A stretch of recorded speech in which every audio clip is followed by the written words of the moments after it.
Today we're focusing on something that is deeply important in our Christian faith, but sometimes overlooked. That's our responsibility to care for God's creation. And as I said earlier, for the Salvation Army in the UK territory, care for creation is one of our 5 mission priorities.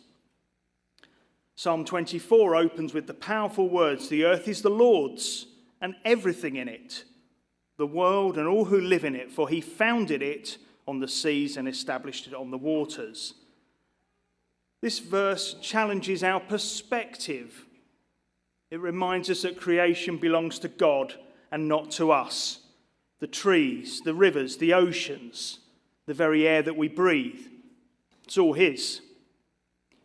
We're not owners of this world, but stewards, caretakers entrusted with a sacred responsibility.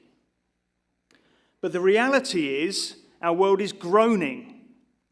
We see pollution in our oceans, deforestation, climate change, and waste piling up. Creation is crying out for renewal, and we as God's people are called to respond. So how do we live faithfully as caretakers of creation? Today I want to share with you 3 simple but powerful actions. 3 things we can do to honour God through the way we treat his world. We need to recognise seeing creation as God's gift, not our possession. We need to reduce small changes making a big impact. And we need to restore, caring for creation as an act of hope. So let's explore these together. I had a conversation with a female colleague on Friday, and it was around what is termed selective hearing. Selective hearing, particularly in gentlemen of a certain age, about my age. Now, for those not familiar with the concept, it's about hearing what we want to hear and maybe not hearing things that are less in our interest. You know the kind of thing, chaps. I'm watching the football on TV, and maybe the call comes through from Tanya, "Don't forget it's bin day tomorrow." Silence. Then half an hour later, "Would you like a cup of tea?" "Yes, please, darling. Have we got any biscuits?" Selective hearing. Or I'm being told what Tanya thinks is a riveting tale about the daughter of someone she works with who's just had a baby or something. And then the dreaded words, "You're not listening to me, are you?" And despite my protestations to the contrary, when I failed to reach the pass mark of the subsequent examination about the story's finer points and nuances, she is, I'm afraid, proved correct. I have selective hearing. I'm not exactly sure whether it's an affliction or a skill, but I'm sure I'm not the only one listening this morning who has it. What I have also discovered is selective blindness, and this may be more of a problem. A lot of you will be aware that Tanya and I enjoy a thing called Park Run, a 5-kilometre run with many other people at 9 a.m. every Saturday morning.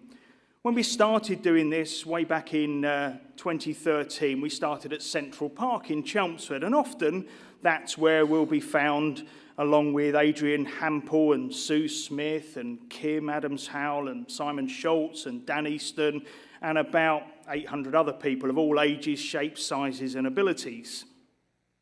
However, Tanya and I are also keen park run tourists and enjoy travelling to do runs in other places. Nearly 150 other places to date in 17 countries. Now, I could pretty much run 5k around Central Park in Chelmsford with my eyes shut. After all, I've done it over 300 times now. However, when you're a park run tourist, generally you're there for the first time. It's a new course and uncharted territory for us. Now, this is where my selective blindness comes in. At the end of the run, Tanya will often say to me, "Wasn't that lake beautiful?" Or, "Did you see those amazing bluebells?" Invariably, the answer from me is no. Certainly not because I was running so fast that it was all a blur, but because I didn't take the time to recognize and appreciate the beauty in nature, the glory of God's creation. Sometimes I need to wake up and smell the roses, recognizing how wonderful creation is. And as Psalm 24 says, the earth is the Lord's and everything in it. However, an even greater mistake we can make than not noticing the beauty of creation is acting as if the world belongs to us. Society teaches us that we can use, take, and consume without thinking about the consequences, but the Bible tells us otherwise. The world is not ours to exploit. It is God's masterpiece. From the very beginning, God entrusted humanity with a holy responsibility. In Genesis 2, it says, "The Lord God took the man and put him in the Garden of Eden to work it and take care of it." Notice that God didn't say, "Use the garden however you like." He said, "Take care of it." Just as a gardener lovingly tends a garden, we are called to protect, nurture, and respect God's creation. Yet when we look around today, what do we see? Vast amounts of plastic in our oceans, entire forests destroyed for short-term gain, a culture of waste where things are thrown away instead of reused. Creation is groaning because of human selfishness and carelessness. My challenge for you for this week is to take time to appreciate God's world. Go for a walk. Listen to the birds. Look up at the sky. Then ask yourself, how can I honour God by the way I treat his creation? So our first word for today is recognise. Our second word is reduce. In 2010, Dave Brailsford took on a challenge that many thought was impossible. No British cyclist had ever won the Tour de France.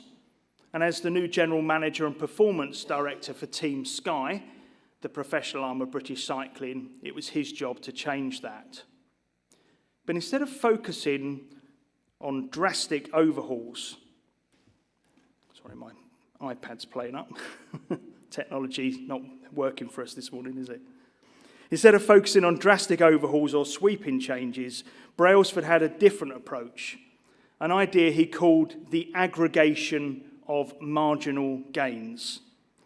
Simply put, he believed that making tiny 1% improvements in every aspect of cycling, it would add up to extraordinary results. The team started with the obvious: nutrition, training routines, bike design, tyre weight. But they didn't stop there. They searched for improvements in the smallest, most unexpected areas, finding the perfect pillow for better sleep, selecting the best massage gel for recovery, and even teaching riders the proper way to wash their hands to prevent illness. Brailsford believed that if they committed to this philosophy, they could win the Tour de France within 5 years. But he underestimated their potential. They did it in just 3. In 2012, Sir Bradley Wiggins became the first British cyclist to ever win the Tour de France. That same year, under Brailsford's leadership, the British cycling team dominated the Olympics, taking home 70% of the gold medals in their events. And the success didn't stop there. In 2013, Team Sky won the Tour de France again, this time with Chris Froome.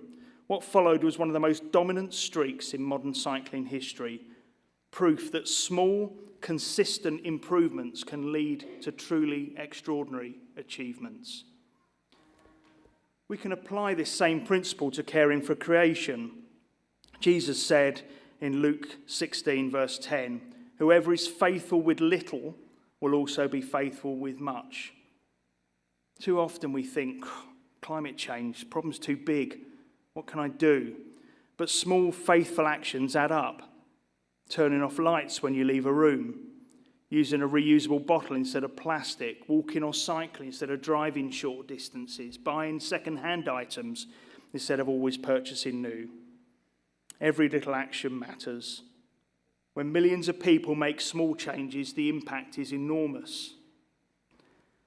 Now, at this point, I wanted to show you a great example of marginal gains in action. It's a project that I'm involved with at work at the moment, but I'm pretty sure the video might work, but I'm not sure we'll be able to hear anything. It was a video Alex would have loved because it shows a former Rangers footballer, Chris Boyd, who now works for Sky, and it's something we're involved with at work at the moment. It's football's Great Save campaign, Green Football's Great Save campaign, which is in partnership with Satcol.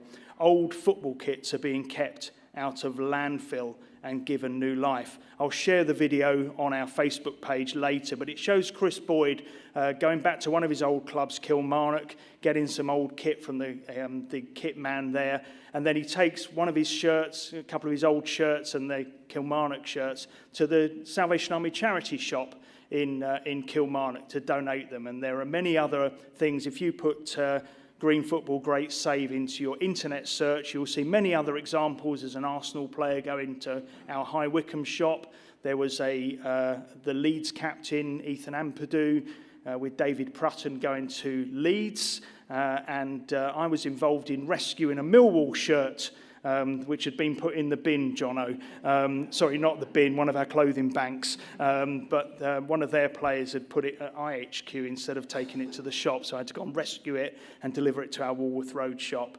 But it's an example of how football are getting on board, because climate change is affecting football as more games are being called off because of rainfall and flooding and all those kind of things, that football is getting on board. So you may see that in the media. If you're a football fan, you may see Salvation Army really at the forefront of this campaign at the moment. It's a perfect example of how small intentional actions can make a big difference.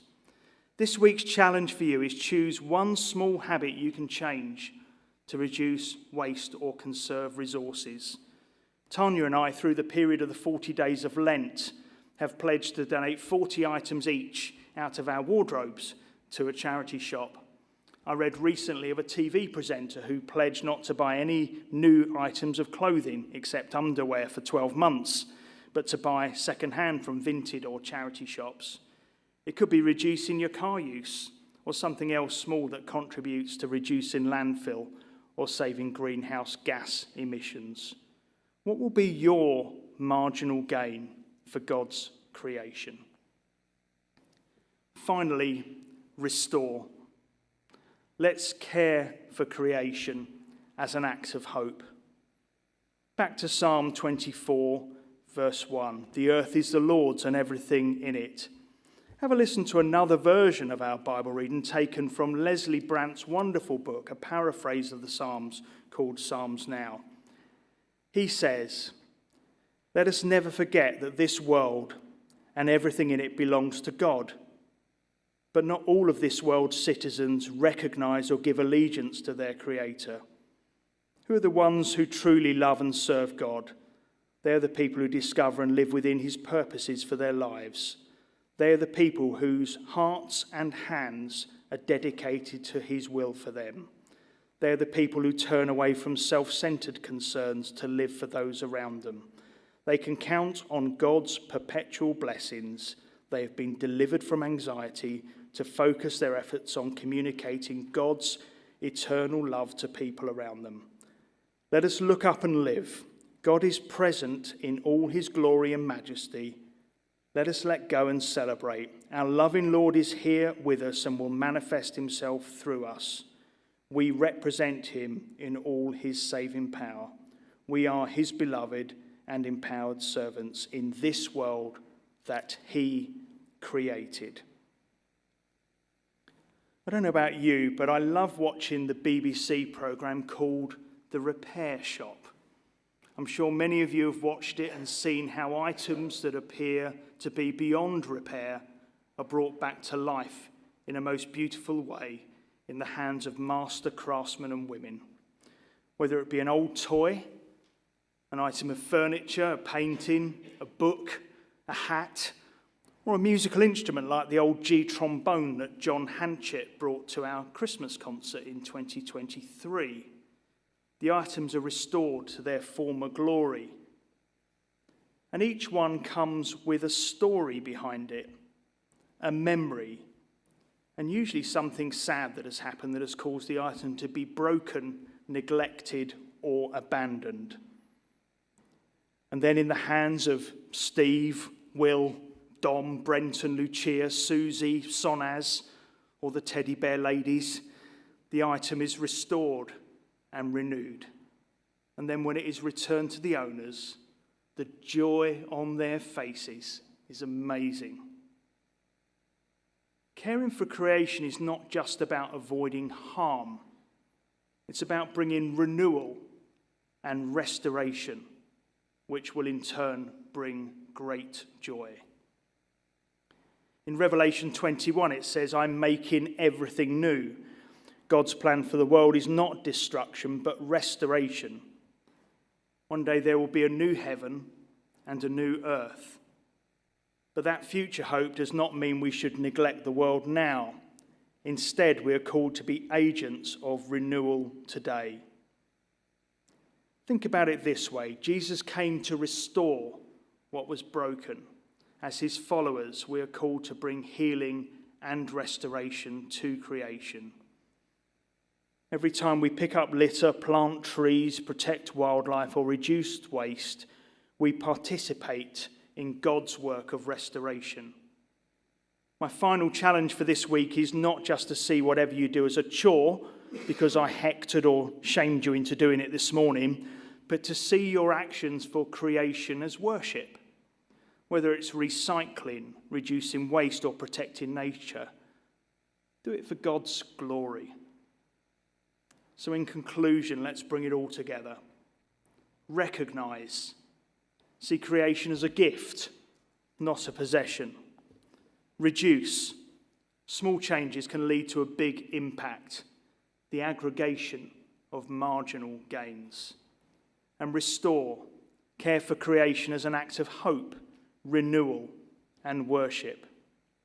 Friends, creation is groaning. Let's be the ones who hear it and respond with love, care, and action.